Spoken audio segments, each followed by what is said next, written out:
Someone asked, how do I talk to my child about inappropriate pictures? This is a problem in our world today. I'm Nicholeen Peck, and I teach all over the world about parenting, good communication, how to build strong family bonds, child development, and education, all through the lens of the principle self-government. And in this video, we're going to be talking about the self-government way of teaching your children to stay away from inappropriate pictures. In this video, we're going to talk about the process that a parent would want to go through and some of the mindset that you'd want to have in place as you're having this very sensitive conversation with your child.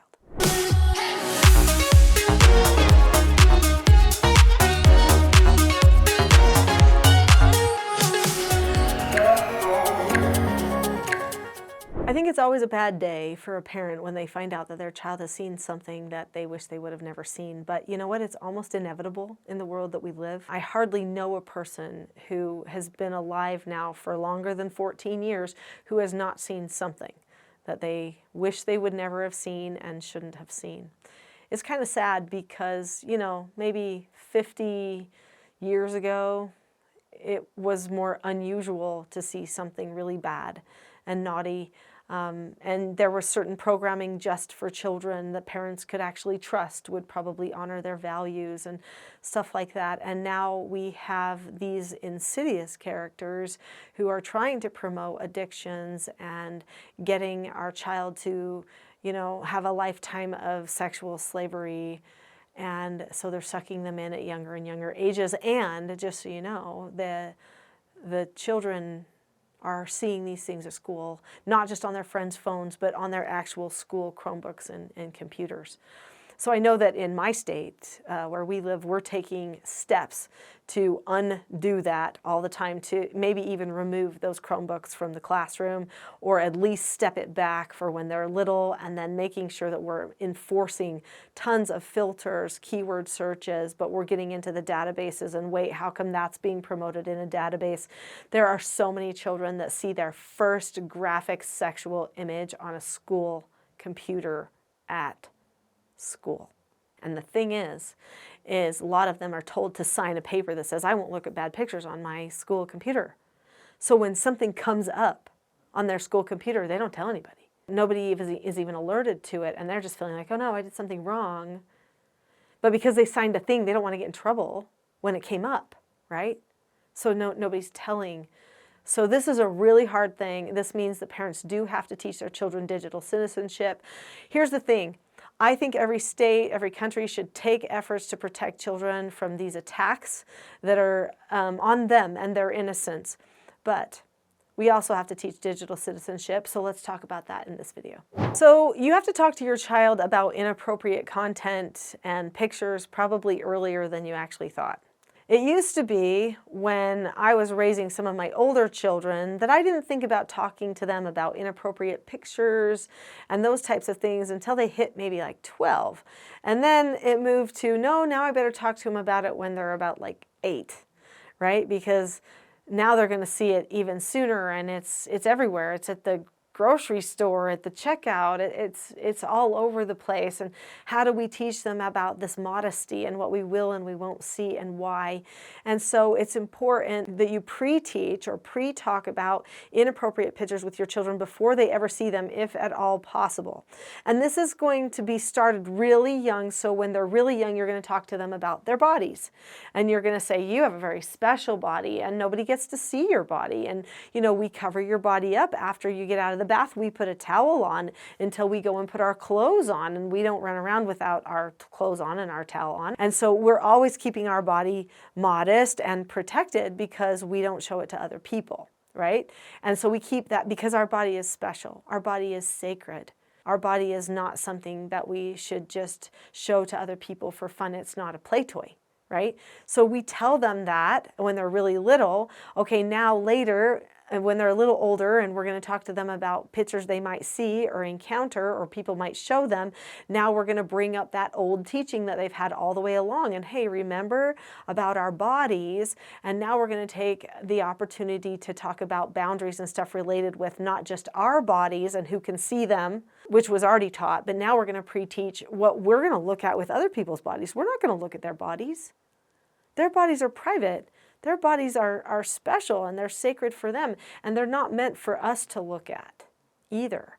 And when we look at the bodies, we get overly fascinated. The word is actually titillated. When a person gets an actual sexual arousal or a feeling that's a sexual thing, it's titillation that occurs. At first, children are just interested, but then titillation comes into the picture. And so at the time when they're just interested, you teach them, no, we just don't. It's a no answer. We don't look, and here's why. So you pre-teach that, but if they do happen to see something, how do you handle that? And during the pre-teaching, as well as if you have to talk to them after the fact, you want to make sure that you maintain calmness. This is so incredibly important. In fact, it's so important that at the end of this video, I actually have a free gift for you related to helping you learn more calmness. When you have these conversations, you're going to want to talk very calmly, deliberately, and describe the behavior, okay? So you might say something like, today we're going to talk about our bodies and about pictures of our bodies.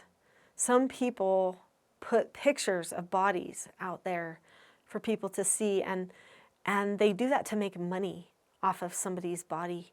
Do you think that our special bodies should be things that we show to other people for money?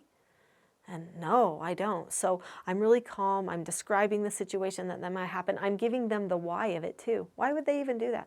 Why would someone show a picture of somebody else's body? Because they get money for it. Some people may even ask you to show a picture of your body because they'll want to give you money. Do you think that would be a good idea? No, that's not a good idea, right? So then we're going to talk about the moral understanding too. Our bodies are special. Our bodies are sacred. We've already covered that before, so this is now just a review. So then we're going to get into, okay, so let's say we do see something. What do we do?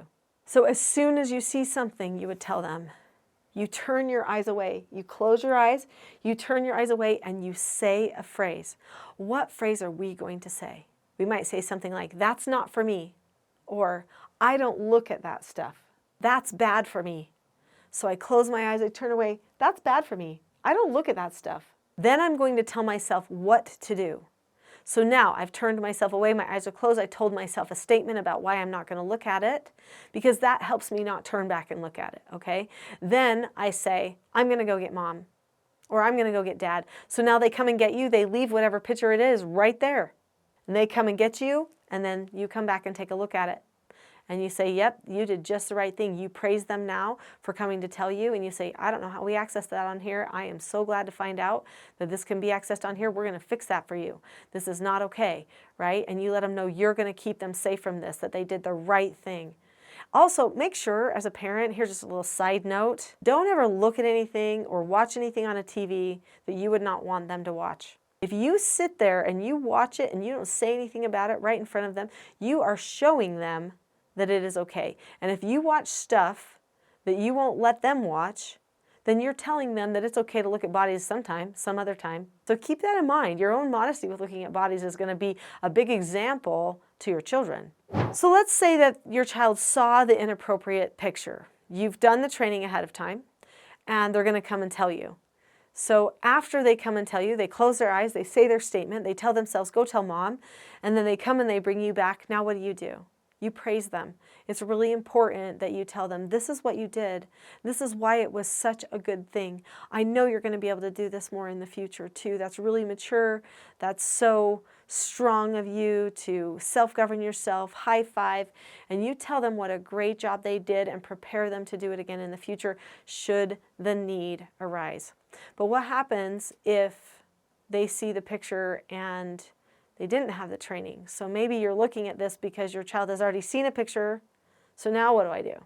Okay, well, you go to the child and you say, okay, so you're calm. You stay completely calm. Don't take it personal. And you describe what happened. So you were looking on the tablet and you saw this picture, and I can see that in the history that this picture is there. And I'm so sorry that you were able to access that. And you know what? I understand that stuff like that can be interesting to look at sometimes, but I also know that it's sometimes something that you can't get out of your head. But I also know it's something that you can't get out of your head and that can end up ultimately controlling you and taking away some of your freedom. And I don't want that for you. And so we need to now plan on what to do in this circumstance, right? So then you start talking about how you're going to talk about it. You might even also say, hey, why do you think that happened? How often has this happened? You know, and say, I would also tell them, listen, there is nothing you can tell me that will make me mad. There's nothing you can tell me that will shock me. I know what this world is like, and I know how hard it is to live in it, and I just want to help you. And so then you just explain that.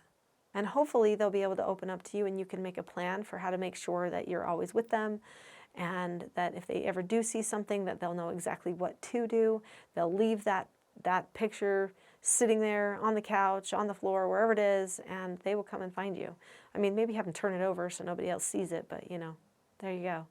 Self-government is actually the antidote, the remedy, the maybe even vaccine for having a whole bunch of problems that our world is dishing out right now at our children and our families and our relationships. Not only does it help with addictions and habits and accidental exposures, when a person learns self-mastery, it also helps them with their communication and their relationships. It helps them stop fighting and be able to seek understanding. It helps them be assertive and empowered without being aggressive and mean. It helps them to be able to bond to other people and to have calmness and self-regulation. There's so many more things that self-government can help you with, but one of the first things that you usually want to start with is your own calmness and self-regulation. Remember, I promised that I had a free gift for you. That gift is my Calm Parenting Toolkit. So I have a lot of different trainings and courses that people can take and books and things, but I created a special toolkit just for calmness to help people start on their journey of self-government. It's not a full training, but it will help you get going on mastering yourself. The Calm Parenting Toolkit is for free right now at teachingselfgovernment.com. So if you go to teachingselfgovernment.com and it's right on the homepage right now, you can get it. I'll see you there.